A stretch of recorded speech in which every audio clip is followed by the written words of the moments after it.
Dearly redheaded, we are choosing consciousness today to get through this thing called grief. Interesting word, grief. It means love, which makes for a mighty good joke. But I'm here to tell you, there's nothing else. Just joy. And if the big picture tends to bring you down, go crazy once your life goes. Woo! La la la la la la la la la la la la. There you go. We're ready.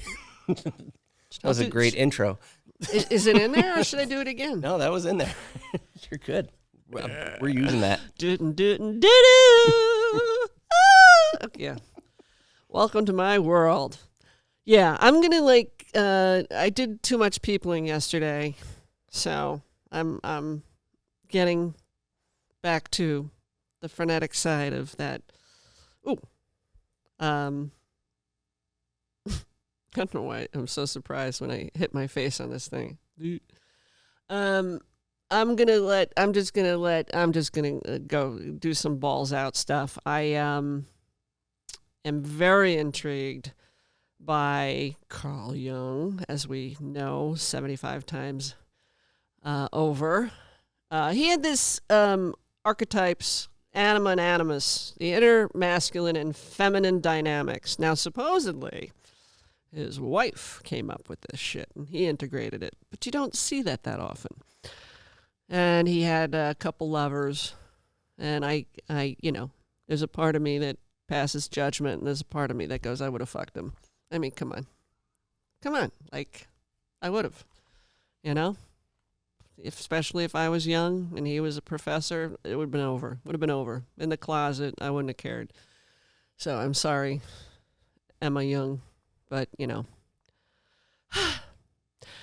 Anywhooch. So, this is, again, William Ward describing Anima and Animus. This is really important in the dynamics of wanting to harmonize the energies between men and women. I think that's near and dear to me. I adore men. It's why I'm here. Don't tell them that. But it's we've gotten so divisive as a species, and this speaks to I'll just fucking read. Jung believed every psyche contains both masculine and feminine qualities, regardless of biological sex. Well, in our world today, that's very profound and pretty incredible. These inner opposites aren't about gender roles or cultural stereotypes. They're psychic energies. He named them the anima, the feminine aspect of a man's psyche, and the animus, the masculine aspect of a woman's psyche. When unconscious, these figures distort relationships and fuel projections. Fuel narcissism. Shh.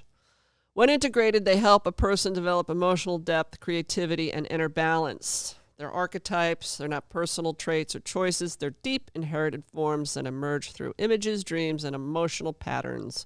Jung based these terms on the Latin word for soul, anima, and spirit or mind, animus.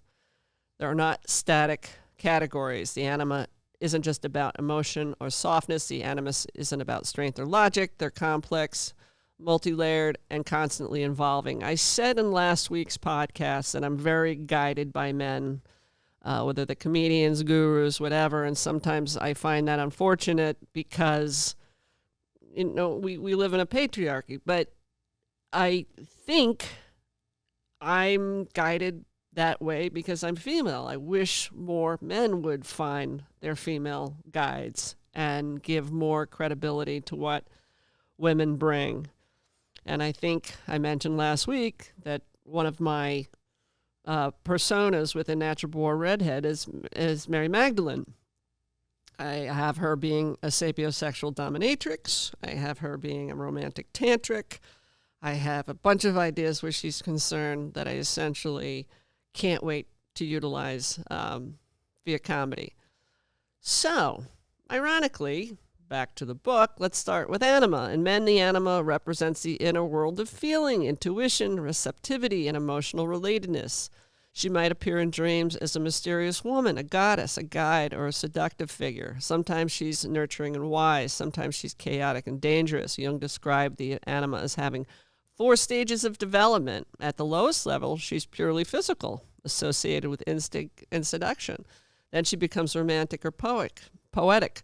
Later, she evolves into a spiritual figure. And finally, she becomes an inner guide, a connection to meaning and the self. What's wrong with that? That's like porn. In real life, the anima shows up in projection. Now, this goes back to, well, let me not try to link it. You folks link it. A man who hasn't developed his anima might idealize women, see them as emotional saviors, or resent them for expressing feelings he can't. He may become moody, passive, or overly dependent in relationships. When a man can't access his own emotional life, the anima remains split off and shows up as fantasy or confusion. I find men very able to connect with their feelings, very able to talk about themselves, and I don't mean in an arrogant way, and they can talk about their experiences. The whole, men are less emotional. Yeah, I've never bought into that one. I've raised 2 sons. If you can't handle and protect a man's emotions, maybe that's not why there's not more of a connection. I have not always had the reciprocal experience, but I don't think that's because I think that's because of nurture more than nature. I think it is harder for men to help a woman feel safe, to protect her, whatever is innate in being masculine. It's just harder when their anima is screwy. To integrate the anima, a man must become conscious of his emotional life, not by acting feminine, but by developing relationship with his own inner feeling function.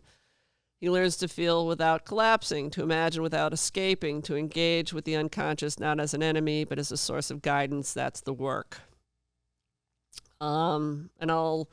This is very, very important stuff. It in a nutshell, if we examine ourselves, and I use myself as an example, and I alluded to it previously, I am very good at being a man. I had to be. I did not have, my father died. My father adored me. He died when I was 12 going on 13. He was the one who, made sure I was going to college, made sure I was already thinking about what I wanted to do and be with my life. He used to ask me and again, he died when I was 12, so we were having these conversations. He asked me what I wanted to do when I grew up, and my standard answer to bust his balls was I wanted to work at Carvel. I knew at that age what he was gunning for. But he was such a great masculine guide. But in losing him, I was at the mercy of 5 much older siblings who, their resentment for me was more obvious in recent years. But they just didn't. I don't cast blame, but they just didn't. They didn't know how to. They weren't equipped to help me make good decisions about my masculine relationships. So I didn't for very many, many, many years. And I can make fun of it, and I can talk about it. The red flags were so obvious. I should have known, but I was indoctrinated into not knowing, so therefore I didn't. And I became, and I'm being mindful of what I'm saying right now, so excuse the ums and the. I just don't want anybody who's wounded me to. They're wounded themselves, so I'm not trying to create more pain. But I basically financially was the man. I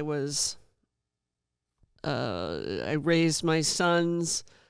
Everything I did to try to, everything I tolerated abuse-wise, I ignored to try and cultivate having this masculine influence in their lives.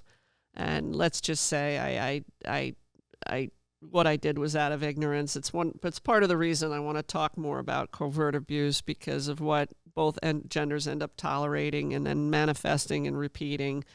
There's really no truth in repeating the cycle of abuse. It's got legs in other arenas. It is a cycle.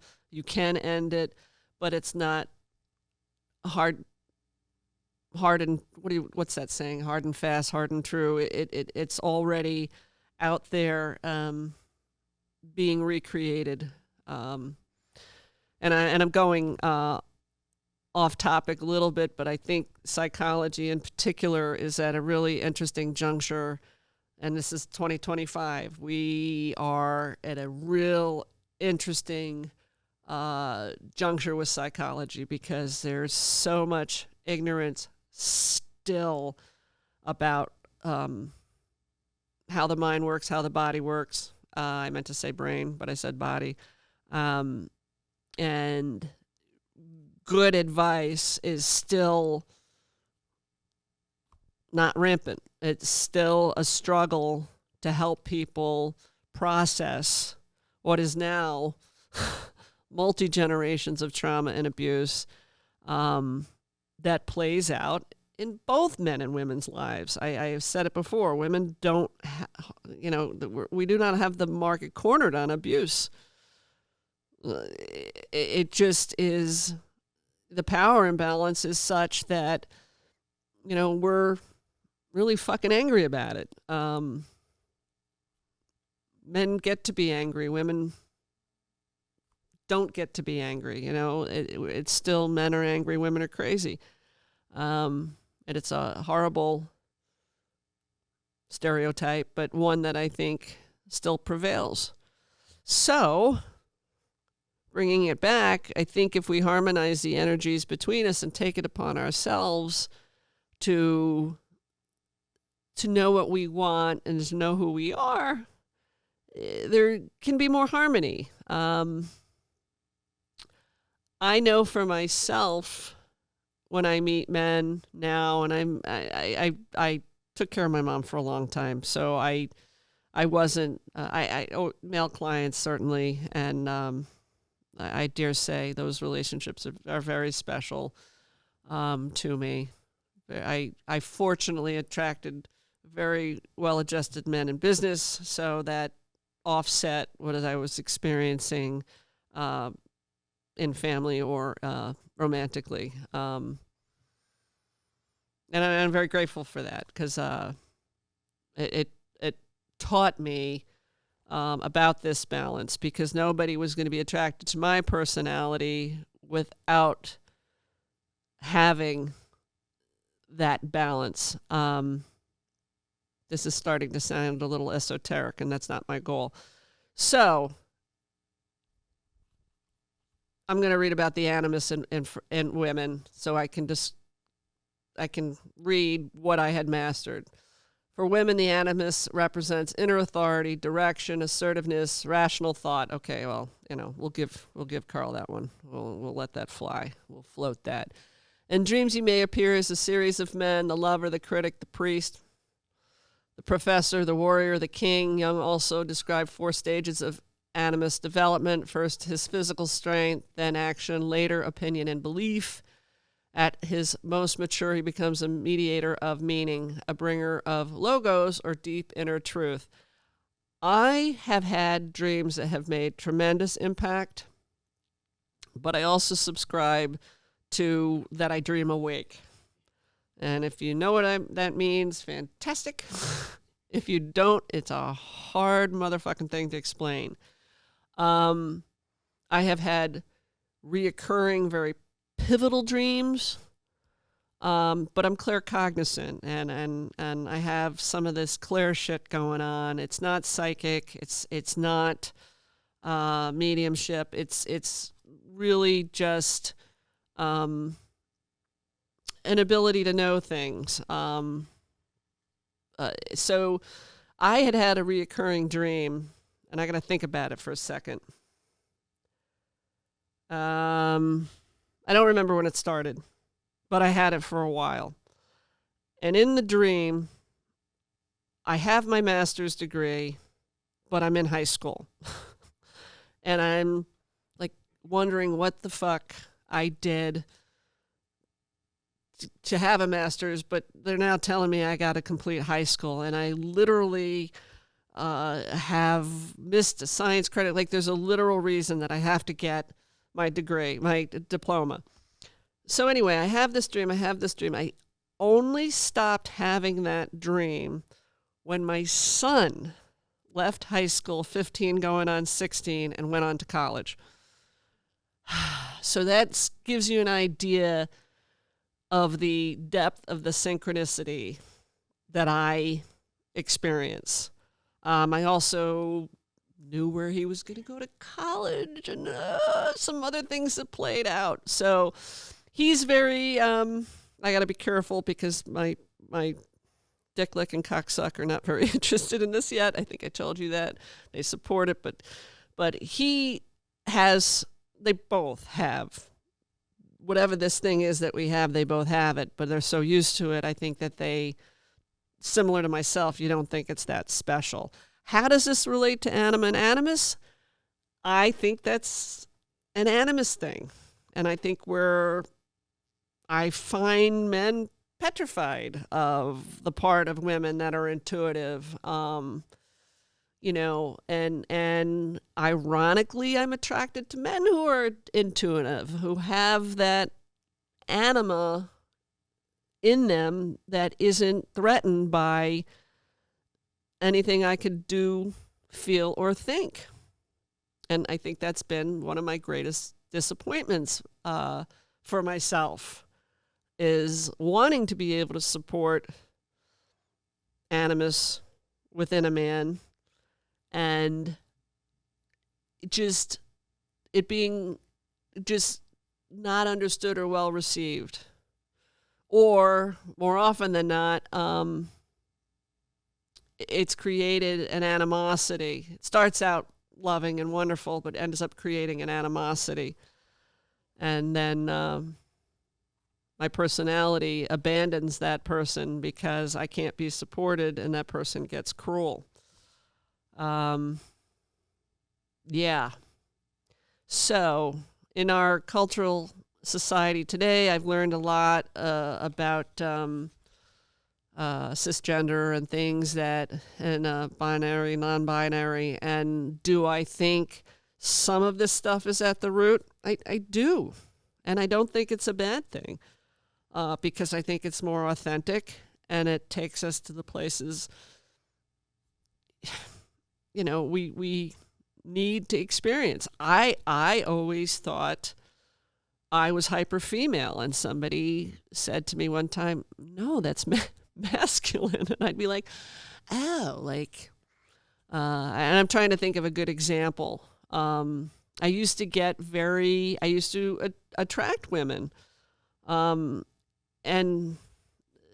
men who are gay, and I don't mean in just friendship ways, I mean in sexual ways, and it used to throw me for a fucking loop, and I had to really examine the energy, and I went from being totally uncomfortable with it to now understanding, but it took me balancing my anima and animus, especially more anima.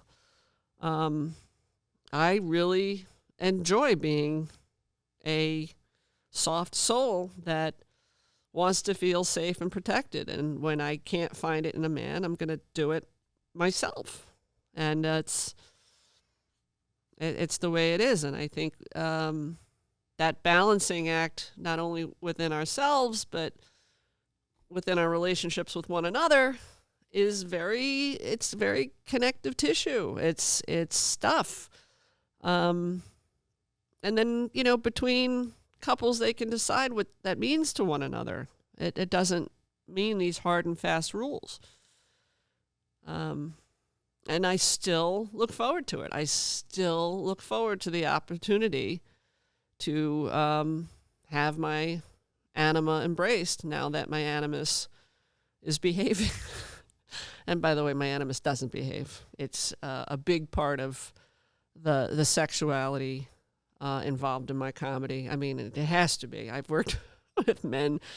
It's too much fun. I'm sorry. I told a joke yesterday that was really fucking funny to me. I'll tell you the joke. I hope I'm not repeating myself. You've got to tell me if I start to repeat myself. Did I tell the Porsche joke tied to always my car being dirty? No. Oh, there's so many jokes. No, we didn't get that. I don't think we got that one yet. So I have a sports car, but it's a woman's sports car. It's dirty more often than it's clean. I'm not fucking cleaning it. It's not happening.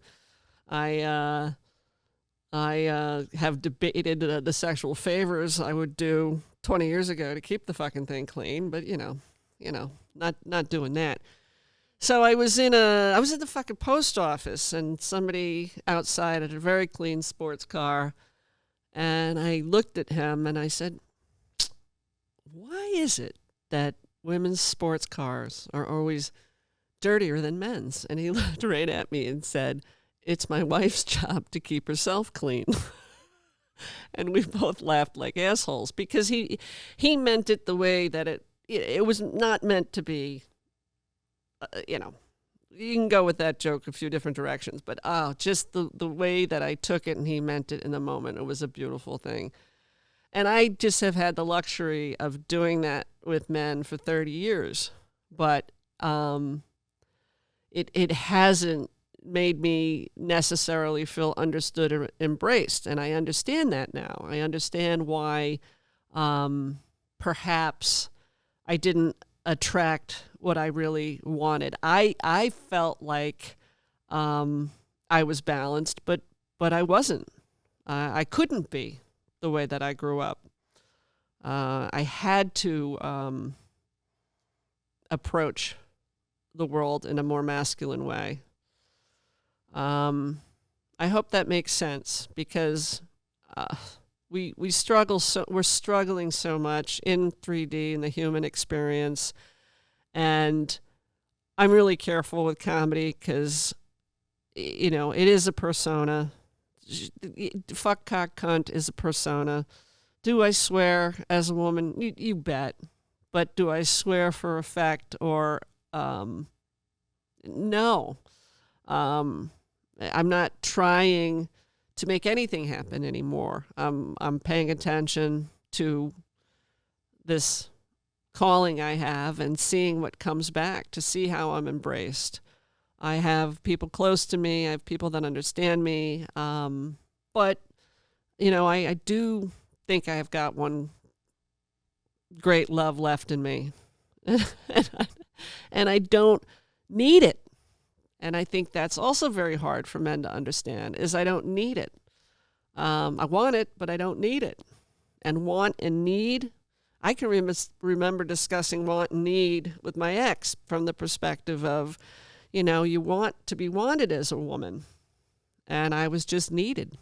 And as a mom, his mom, and in ways that I didn't sign up for. I couldn't, my brain was such that I couldn't, his expectation of keeping him organized or having that left brain component, that linear sequential schedule my dental appointment. I'm going to disappoint you greatly. if you have the expectations on me that are structurally female. That has nothing to do with Anima and Animus. You know, that's why I believe in matriarchy. It's basically patriarchy with care for children and parents. You know, that's the only difference. Doesn't do. And if more women understood capitalism, my dream, conscious capitalism, you know, I think that would further balance our energies and not drive us to be more divisive. One of the things I've done, now I want to say one thing I can end with. What? How much time? Plenty of time? Like 25 minutes? You're right there, 25 minutes. Hey, I'm getting good at this. But here's something that I did, and I didn't know it at the time. Again, it just did me. I was having, I got ordained. I got ordained. Did I share that with you? So I can marry people. I'm all set. I'm married already, but if anybody's out there that needs it, you know, give us a message. I have a Buddhist ceremony that I build on, and it's about on that day being really fucking honest with one another. And I don't mean it in my dry, dreary way. I mean it in that way that empowers and acknowledges whether, I could write the ceremony, or I haven't done it yet. When I got ordained, it was kind of a comedic decision. But ideally, if I could marry somebody and help them, either they draft their vows or I contribute and add comedic inserts into, you know, what we're committing to in one another and what they believe in beyond, you know, you're going to make me laugh and la la la. You know, this is like, hey, you know, your mother's an asshole. My father's a cunt, you know, that kind of stuff, but not that literal, just taking into account facing one another on that day and have it be more authentic. That word's been used a lot today, but you know, I was 25 when I got married. I had no business getting married. None.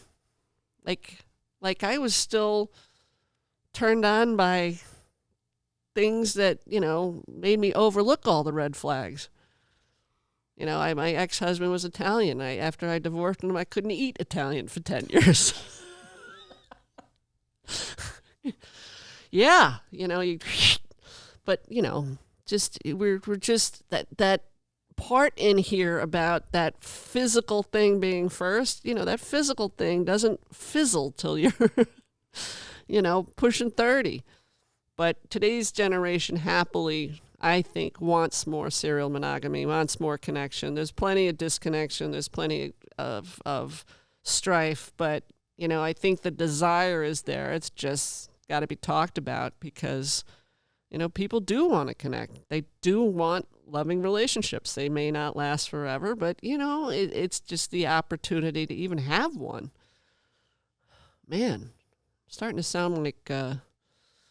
I don't even want to say who I just thought of. I won't even give that airtime. But anyway. Yeah, so that's Anima and Animus. I'm going to talk more about it because it does feed into my Magdalene persona. The sapiosexual dominatrix. Sapiosexual is when you're brain-driven, when your brain's your biggest sex organ. And the tantric thing, and... I've said before that I wanted to talk more about sex. Maybe we'll spend more time next week talking about sex. You know. Sure. Let's do it. Well, you can do it. I'll just sit here and listen. I have to find somebody. I have to find my Robin Quivers. Where is he or she? It's me for now. No. I'm not going to do it with a married man. That defeats the fucking purpose. I hope that's evident. I just never want to. I just wouldn't be that disrespectful. I got you. So it's just not in me. We'll hold a sign out. But I would have fucked Jung. I probably would have fucked Trump back in the day. That's my reality. I would have done a one night stand with Elon. Are you fucking kidding me? I would have. It's something you gotta try. But after my spiritual awakening, I was unable to use a man for sex. Fucking sucked.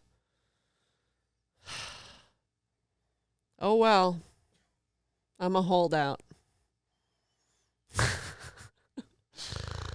Yeah, see, this should I keep riffing on this, or should we call it a day? And I go, we're gonna call it a day. I'm not gonna go out the night before I do this next week. We're gonna call this episode "Going Balls Out After Too Much Peopling." I don't know how people do it. How do you fucking extroverts do this shit? I don't get it. I don't desire it. I don't crave it.